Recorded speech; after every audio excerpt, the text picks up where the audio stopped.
I never lead me to this place. I was 28, broke, and desperate for any job that could keep me from sinking further into the cracks of Boston. My last employment had ended badly. The restaurant manager said I had the right work ethic, but the wrong energy. Whatever that meant, when I saw the ad in the classified section of a local paper, it felt like a lifeline.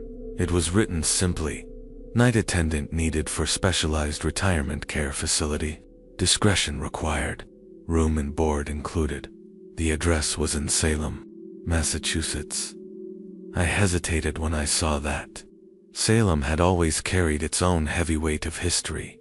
Stories of the witch trials, the strange air of the place, the kind of fog that clung to the ground in the evenings. I told myself it was superstition, just another tourist lure. When I arrived, the building stood apart from the town, as if the land had been waiting for it alone.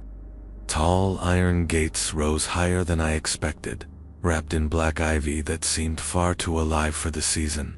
The structure itself was an aging Victorian mansion, the kind that made you think of abandoned ballrooms and the sound of footsteps where no one should walk. Its windows were tall and narrow, some covered in dark drapes, others open to reveal nothing but shadow inside. There was no signboard, no name etched anywhere, just a single lantern hanging at the entrance that burned with a dim yellow flame, as if it had been lit long before electricity existed. I pushed open the gate, and it groaned against the hinges like a voice that had been waiting years to speak. The air changed as I stepped through. It was not just colder, it was heavier.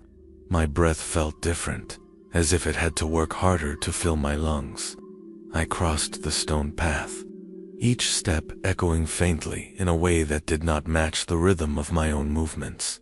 At the door, I found a brass knocker shaped like a grotesque creature, with curling horns and eyes that seemed almost wet, almost aware. I touched it, and it was warm against my skin. The door opened before I could knock. Standing there was a woman in a black uniform, her posture perfect, her expression empty. Her skin was pale as candle wax, her lips drawn into the faintest suggestion of a smile. She stepped aside without speaking and motioned for me to enter. Inside, the air smelled faintly of something sweet, almost like burnt sugar, but beneath it was something metallic that I could not quite name. The foyer was vast, the walls lined with oil paintings whose subjects were all people with faces slightly wrong, as if their features had been painted from memory and distorted by time. A grand staircase led upward into shadow, the steps covered in a deep red carpet that looked darker in some places. The woman finally spoke in a voice as soft as dust. "You are expected. Follow me." Her steps made no sound as she led me down a hallway lined with heavy doors. I could feel the faintest vibration in the air as we walked, as if the walls themselves were humming with some low, inaudible sound at the end of the hall. We entered a study. A fire burned low in the fireplace, though I had not seen any smoke outside. Sitting in a high-backed chair was an old man, his suit perfectly pressed, his eyes sharp like broken glass. "You are the new attendant," he said. His voice carried a strange cadence, every word deliberate. "My name is Mr. Blackwell. This is a retirement home, but not for the kind of residents you may expect." I waited for him to continue, but he only looked at me, as if measuring how far my understanding would go before he spoke again. "These residents are old, very old. They have lived lives beyond the memory of this world. You will not ask questions. You will not enter their rooms unless summoned. You will not touch anything that belongs to them." He leaned forward slightly. "Above all, you will never, under any circumstances, open the door at the end of the East Wing hallway." Something in his tone made my skin tighten. I nodded, though my throat felt dry. Blackwell dismissed me with a small wave of his hand, and the silent woman guided me to my quarters. My room was on the ground floor, small but clean, with a single bed, a desk, and a narrow window that looked out onto the garden. The garden was overgrown, full of black roses and crooked statues, whose shapes were too abstract to understand. That first night, I could not sleep. The building seemed alive, with small sounds, a low scratching above the ceiling, a faint hum in the walls. Once I thought I heard footsteps outside my door, slow and deliberate. But when I looked, there was nothing. On my second night, I was introduced to the first resident. His name was Harrow, though no one seemed sure if that was his real name or something he had chosen. He looked like a man in his late 60s, tall and thin, with long silver hair and skin stretched tight over sharp cheekbones. His eyes were the color of wet stone. He sat in a chair by the fire in the lounge, staring into the flames. I was told to bring him tea. As I set the cup down, I noticed his hands. His nails were too long, too curved, like small talons. When he took the cup, the steam from the tea did not fog the air. It seemed to sink into him instead. Harrow spoke without looking at me. "Do you know what kind of place this is?" Boy, I hesitated. "No, sir." "Good. Keep it that way." Then he smiled, and I realized his teeth were too many. The next few nights followed a strange rhythm. I saw other residents, though rarely up close. A woman whose shadow lagged behind her as she walked. A man who never left his room, but whose voice could sometimes be heard in the hall, even when the door was closed. A tall figure in the garden that stood perfectly still under the moonlight, but seemed closer each time I looked. The rules became clearer, without being spoken. Do not linger in the hall after midnight. Do not respond if someone calls your name from an empty room. Do not look directly at the mirrors in the east wing. On the 6th night, I made my first mistake. It was just after 2 in the morning. I was making rounds when I heard a faint tapping sound from the east hallway. I remembered Blackwell's warning about the door at the end of that corridor.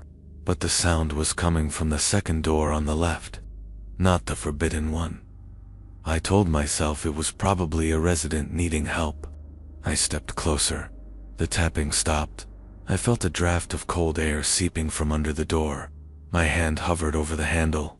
I knew I should not open it, but something on the other side whispered, so faintly I could barely hear.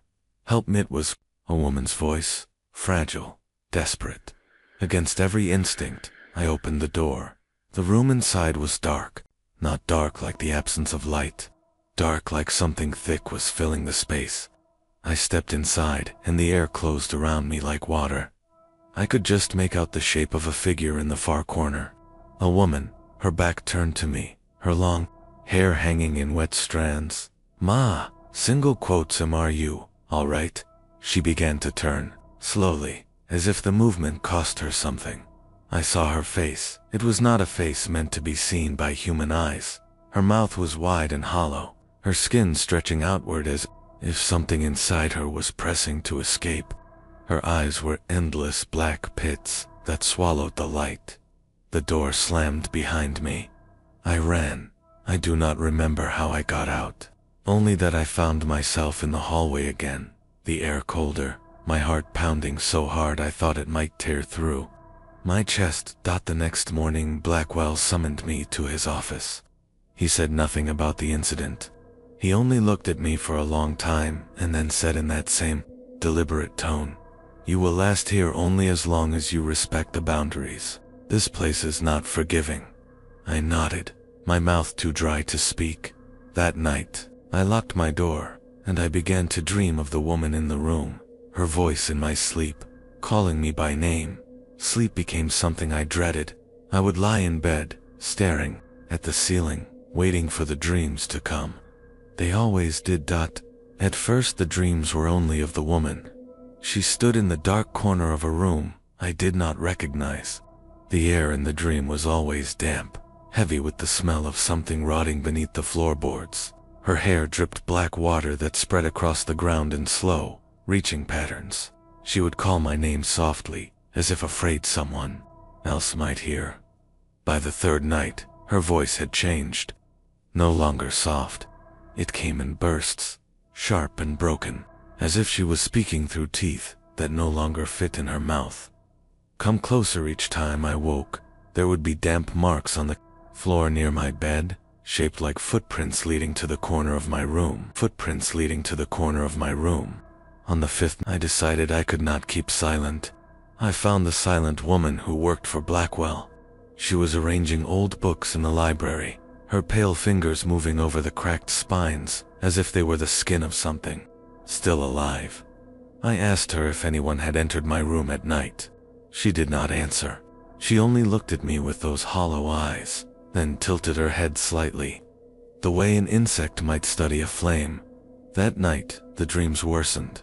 The woman was no longer in the dark corner. She was at the foot of my bed, her face closer than it had ever been.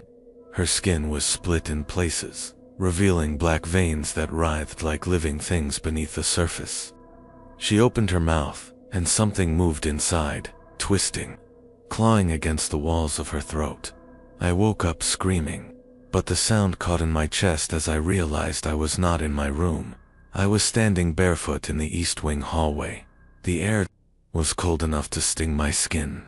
All the doors were closed except the one at the far end, the forbidden one. It was open just a crack. From inside came a sound that was not quite a voice, a low churning, like the sound of ocean waves pulling back over jagged rocks.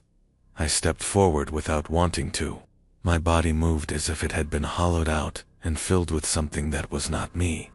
My hands trembled, but I could not stop. The closer I came, the more I realized there was light leaking from the crack in the door. Not warm light, a sickly green glow that pulsed slowly, as if in rhythm with something breathing. Then I heard it, a whisper, not the voice of the woman, something deeper, older. It spoke in a language I did not know, but somehow understood. It was not speaking to me, it was speaking about me. The crack in the door widened. I saw shapes moving inside, tall shapes with limbs that bent the wrong way. Their shadows twisted across the floor in patterns that did not match their bodies. I felt something brush my shoulder. I turned. No one was there. When I looked back, the door was closed. The hallway was silent. I stood there for a long time, my breath sharp in the cold air, until I could move again. The next day Blackwell summoned me without explanation. His eyes looked different, sharper. There was something beneath his skin, moving faintly, like ripples on the surface of deep water. You were near the East Wing last night. It was not a question. I tried to explain, but my voice failed. I could still hear the whispering in my head, soft and insistent, as if it had followed me back. Blackwell leaned back in his chair. "This place is patient," he said.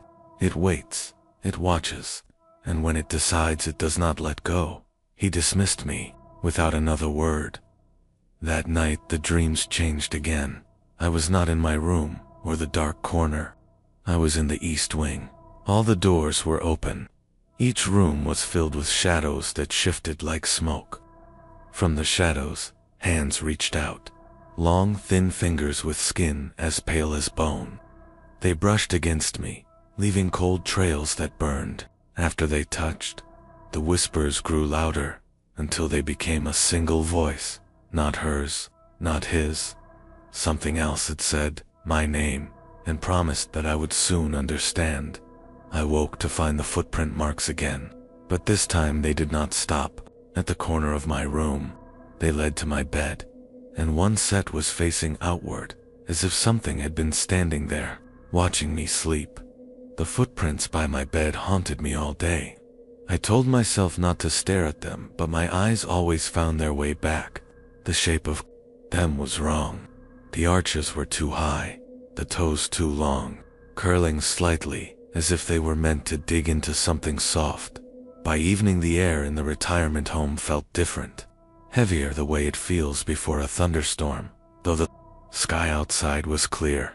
Every sound was sharper, every shadow felt deeper. I had been told the East Wing was quiet after sundown, but tonight there was movement there, the kind of movement you do not see, only feel. The hair on the back of my neck stood on end each time I walked past that hallway. Midnight I heard the first scream. It was sharp, sudden, cut short. It came from the direction of the lounge. I ran, my footsteps echoing through the corridor. The lounge was dimly lit by the dying fire in the hearth. In the middle of the room was Harrow, the silver-haired resident. He stood perfectly still, his back to me. I stepped closer and saw what he was looking at. One of the chairs was overturned. Lying on the floor next to it was something I cannot call a person. Not anymore. Its body was twisted at impossible angles, the skin pale and almost translucent. The eyes were gone, only black hollows where they should have been. Harrow did not turn to look at me. His voice was calm, almost conversational. She should not have left her room. Before I could respond, the air in the room shifted. A cold wind moved across the floor, though all the windows were closed. From the corner of the room came a low sound, like something breathing too fast. I turned toward the sound. Something was stepping out of the dark.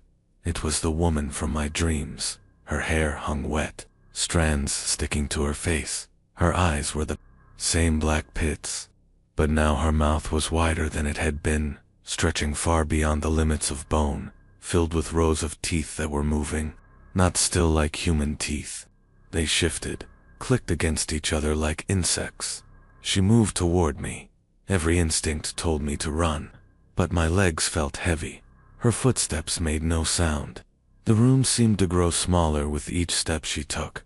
I tried to call for Blackwell, for anyone, but my voice failed. My breath came out in short gasps that froze in the air. Harrow finally turned to face me. His expression was unchanged. He stepped between us, his long fingers curling slightly. His nails were sharp now, glinting faintly in the firelight. "You are not summoned tonight," he said to her. The woman stopped, her head tilted at an unnatural angle, her hair falling away from her face to reveal skin stretched thin, almost tearing at the edges. Her teeth clicked together once, twice, then she smiled. The room grew darker, as if the fire was being swallowed. The air was thick, hard to breathe. She stepped back into the shadow and was gone. I collapsed to my knees, my chest aching. Harrow looked down at me. His voice was low. "You should not have opened her door." Then he walked away, leaving me alone in the darkened lounge. That night I locked my door again. I pushed the desk in front of it. I told myself it would keep me safe. But in the middle of the night, I woke to the sound of something scratching at the wood. Slow, patient. The desk did not move. The door did not open. But when the scratching stopped, I heard her voice. Not from outside, from inside the room. The scratching at my door stayed in my mind long after sunrise. I searched the walls, the floor, the ceiling for any sign that something had been in the room. There was nothing, but the air smelled faintly of brine, like seawater that had been trapped in wood for too long. At breakfast I noticed the other residents watching me, not all at once, not directly, but I would look up and find pale eyes resting on me for a heartbeat too long before sliding away. It felt less like curiosity and more like calculation. The morning meal without speaking. When she set my plate down, her cold fingers brushed my skin. I felt something pulse faintly in her touch, like the echo of a heartbeat that was not my own.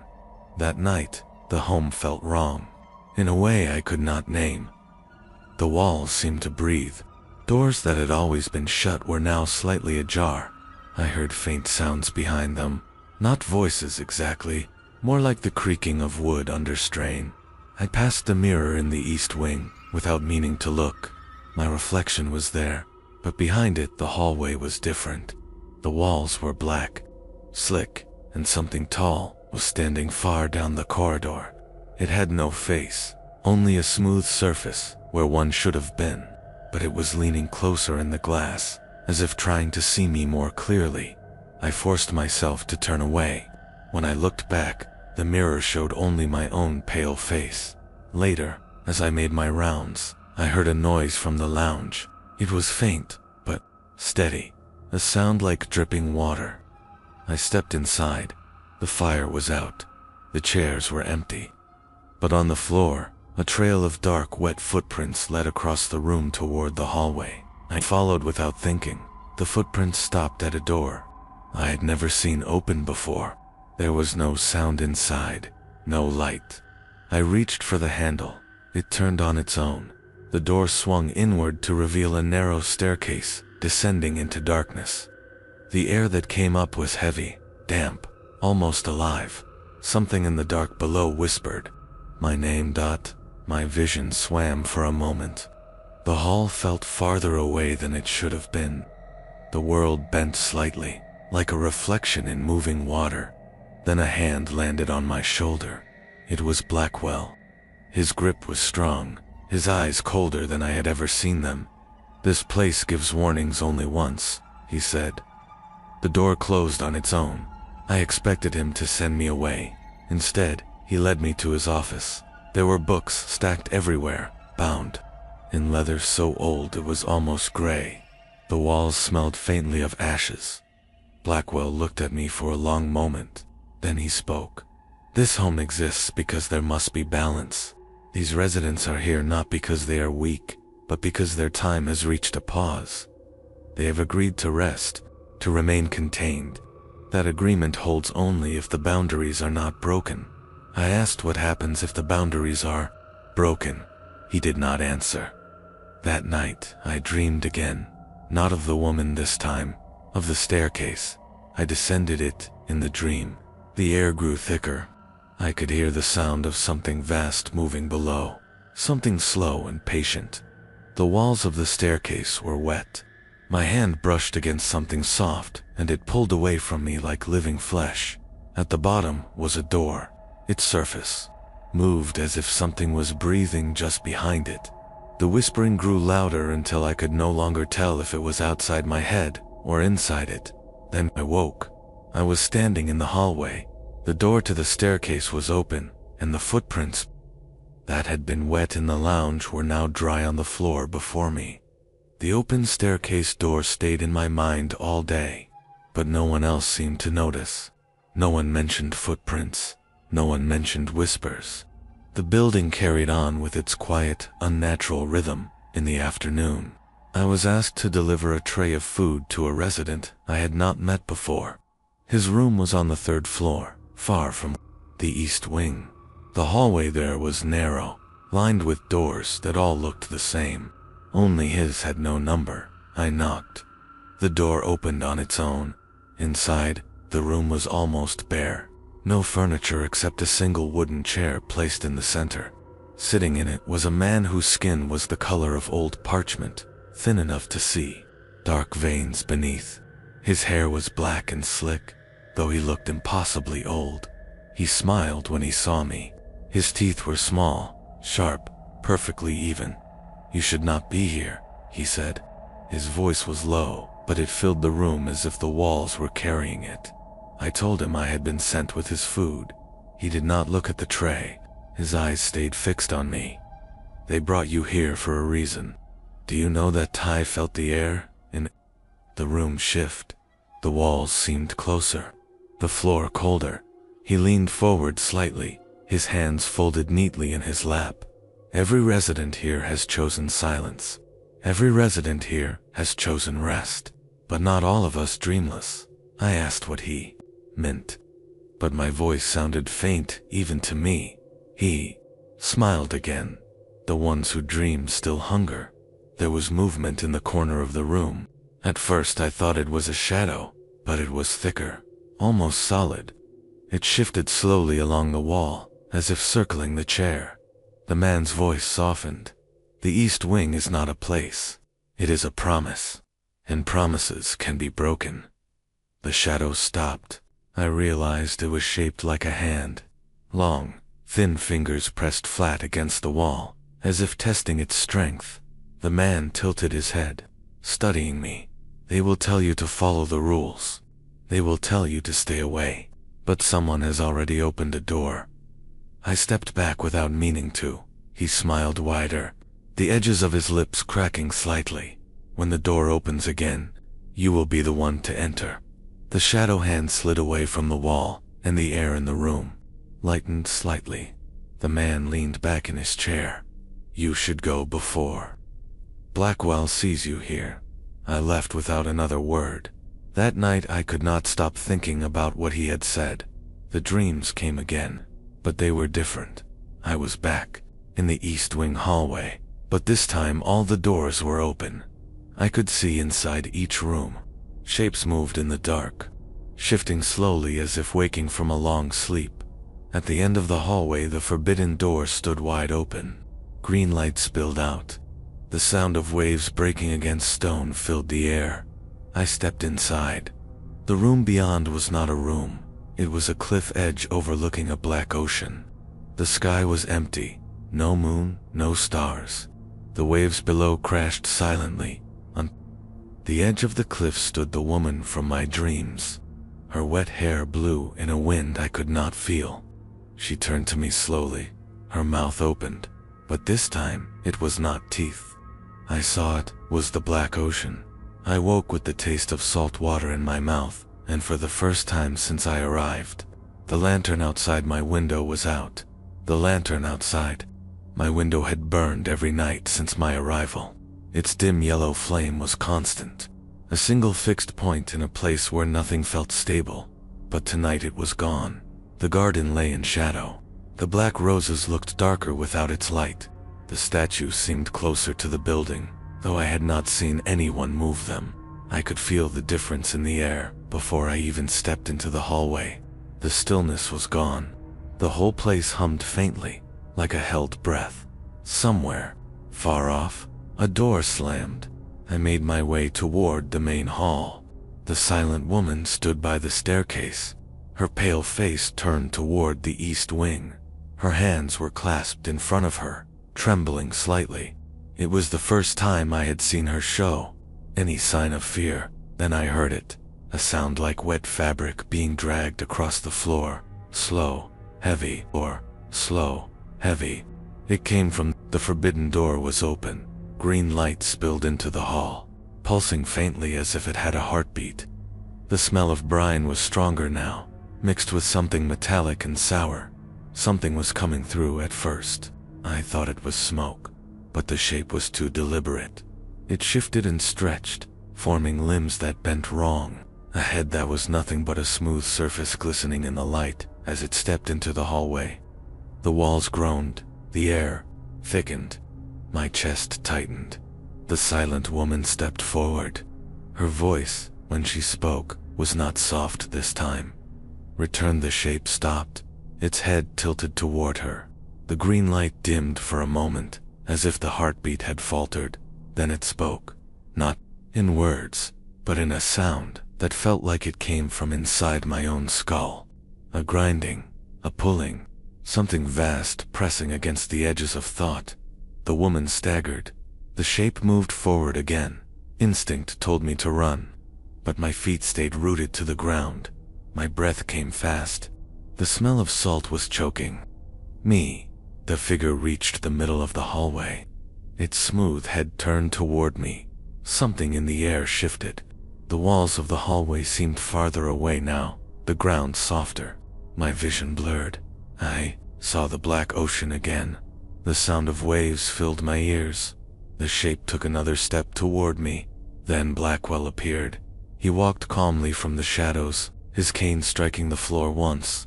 The sound echoed unnaturally. The green light dimmed again, the smell of salt fading slightly. Blackwell's voice was sharp, cutting through the air like a blade. "This is not your time." The shape froze. Its limbs trembled, then slowly began to fold back into itself. The green light grew weaker. The brine smell faded. The forbidden door closed with a sound like stone grinding against stone. The hallway was silent again. Blackwell turned to me. His expression was colder than ever. "You have seen too much." I tried to speak, to ask what it was, but my voice failed. Blackwell stepped closer, his pale eyes fixed on mine. "If the lantern dies again, you will not survive the night." He walked away, his cane tapping softly on the floor, leaving me standing alone in the silent hall. I returned to my room. The lantern outside my window burned again, but its flame was weaker now, and for the first time, I realized it could go out again. That night, I dreamed of the cliff. The ocean was closer, and the woman was no longer at the edge. She was standing. Behind me, the lantern stayed lit the next night, but the air in the home did not return to normal. Shadows clung longer to corners.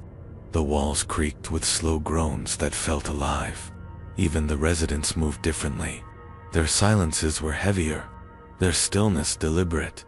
I noticed the first crack on the third floor. It was in the wall near the end of the hallway. At first I thought it was just damage, a jagged line where plaster had split. But as I got closer, I heard it, a faint sound of waves. The air near it was damp. I could smell salt. I stepped back, heart pounding. The crack widened just slightly, as if it had been listening. That night at dinner, Harrow spoke to me again. His silver hair caught the dim light as he leaned forward in his chair. "You smell like the east wing now," he said. I wanted to ask what that meant, but his eyes stopped me. They were darker than before, and something moved just beneath the surface. After dinner, I went to check the lounge. One of the paintings on the wall was different. It had always shown a dark forest under a red sky. Now, the forest was gone. In its place was the cliff. The black ocean spread wide beneath an empty sky. In the center of the painting, a figure stood on the cliff edge. It was me. I stepped closer. The figure in the painting turned slightly, as if aware of me. Before I could react, a voice came from behind. "It is only a beginning." I turned to see the old man from the third floor, the one who had warned me about the east wing. He was leaning on the doorway, his sharp teeth just visible in the dim light. "They will tell you to fear the breaches," he said, "but some doors are not meant to stay closed forever." His shadow stretched across the floor, toward me. It was wrong. The shadow did not match his shape. It was taller, its head horned, its hands clawed. "The rules keep us quiet," he said. "But rules are not chains." His shadow moved toward the painting.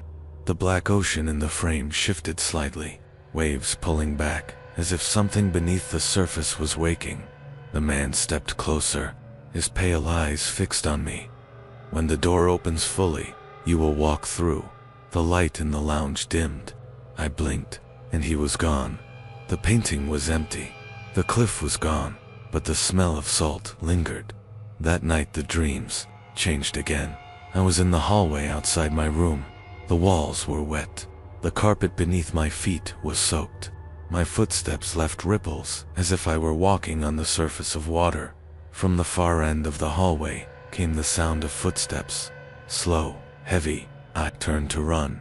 The hallway stretched longer than it should have. Doors appeared where there had been none. Some of them were open. Inside each room, I saw glimpses of the black ocean, waves breaking silently against jagged stone. The footsteps grew louder. I turned a corner and found myself standing at the cliff. The woman was there again. Her hair was dry now, hanging flat against her shoulders. Her mouth was closed, but her eyes were no longer black pits. They were mine. I woke gasping, my breath sharp in the cold air. The carpet beneath my bed was wet, and I could still hear the faint sound of waves. The smell of salt never left my room after that night. It clung to my clothes, to my skin. No matter how often I scrubbed the floor, the damp returned by the end of the week. The cracks were no longer confined to the east wing. They spread through the building in silent growth. I found one above the staircase, thin but dark, pulsing, faintly like a vein dot. Sometimes, if I stood near a crack long enough, I could hear more than waves. I could hear something moving in the water, slow, vast. One afternoon I went to the lounge and found the windows wrong. They no longer looked out on the overgrown garden. Now they showed the cliff. The black ocean rolled far below. The wind that blew in was cold, tasting of salt. I turned away and found Blackwell standing behind me. His face was sharper than I remembered. The lines at the corners of his mouth looked carved, his eyes deeper, darker. "The lantern will not hold much longer," he said. I asked what would happen when it went out. His gaze lingered on me in silence before he spoke. The home is a boundary. The lantern is its mark. When it dies, the boundary will break. I asked why I was here at all. Blackwell stepped closer. His voice dropped. Do you think they chose you by chance? The air felt heavier. The sound of waves seemed to grow louder. Blackwell's pale eyes did not leave mine. This place does not take attendance. It takes witnesses. Before I could speak, the fire in the lounge flickered. The flames bent sideways, as if drawn by some pull. The smell of salt was stronger now. From the corner of the room came a slow dripping sound. I turned to see water leaking from the ceiling. It was black, thick, moving against gravity as much as with it. The cracks in the walls grew wider. I stepped back, but the sound of waves was louder than before. The floor beneath my feet softened slightly. Blackwell's voice was calm, almost cold. The ocean is coming. The windows flared with sudden green light. For a moment, I saw the shape of something beneath the surface of the black water. Immense, coiled, then the light died. The garden returned. The water was gone. The cracks were still there. Blackwell turned away. Prepare yourself. Turned away. Prepare yourself. That was not of the cliff. It was of the ocean itself. I was beneath the surface. The water was cold, pressing against my chest. Shapes moved far below me, massive and slow. Something brushed against my foot. When I looked down, I saw not the woman this time. I saw the silent woman. Her pale face stared up at me from the darkness. Her lips moved slowly, forming words I could not hear. Then her hands reached upward. I woke, choking, my mouth full of the taste of salt water. The lantern outside my window burned faintly, and there was a thin line of black water running across my floor. The night the lantern died again. There was no warning. One moment its faint yellow light burned through the garden fog. The next, darkness swallowed the glass.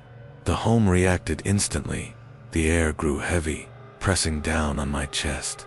The temperature dropped until my breath came in pale clouds. Somewhere deep inside the walls, something began to move.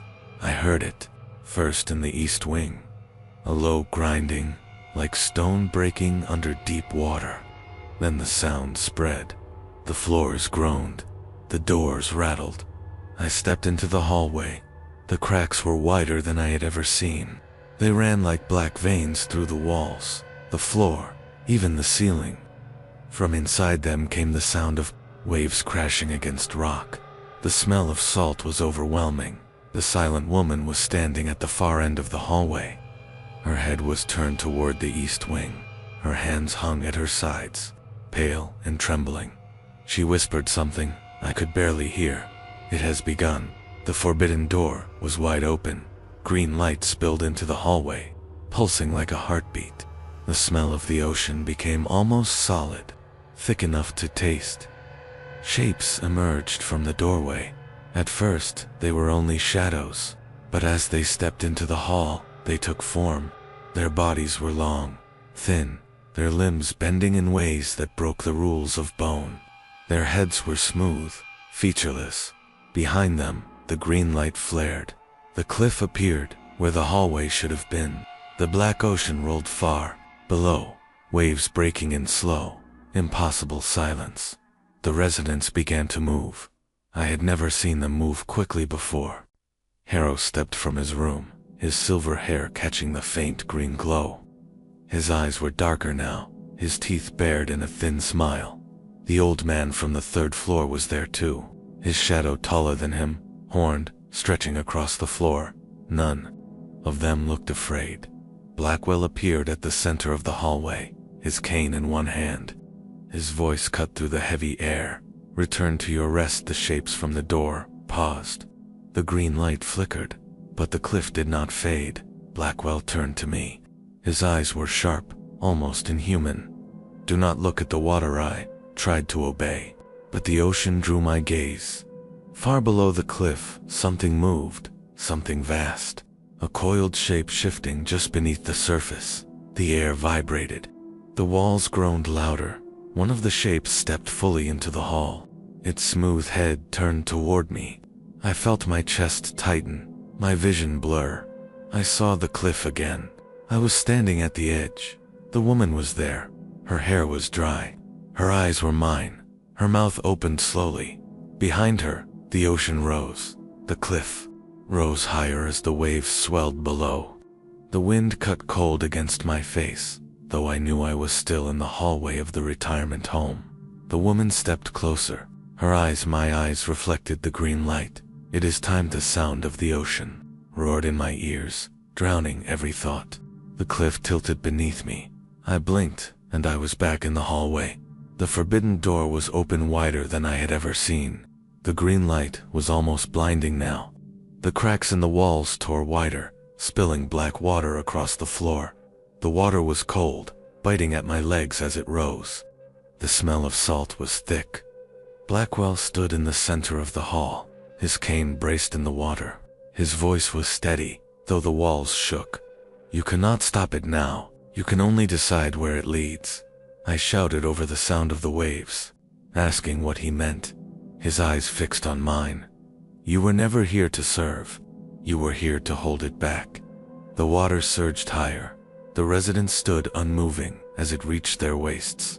Their faces were calm. Harrow's silver hair floated around him like pale smoke. The old man from the third floor smiled faintly, his shadow stretching impossibly long in the green light. "The door was always meant for you." The water reached my chest. The woman appeared. Again, not on the cliff this time, but in the hallway, her hair drifting in the black water. Her hands reached out to me. Behind her, something rose from the depths, a shape too vast to see all at once, coiled and shifting. Its surface slick and dark. The walls of the home groaned as if straining to hold against it. Blackwell's voice cut through the water. "If you take the step, it will close behind you." I asked, "What would happen to me?" His pale eyes were unblinking. "You will not return." The water rose to my throat.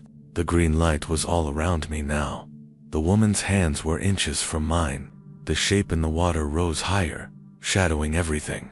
The floor beneath me dropped. For a moment, I was falling, the cliff beneath my feet. The ocean rose to meet me, cold, silent, endless. I felt her hand close, around mine. The water swallowed the home. The lantern outside my window died for the last time. The garden was gone. The building was gone. Only the black ocean remained. Only the black ocean remained.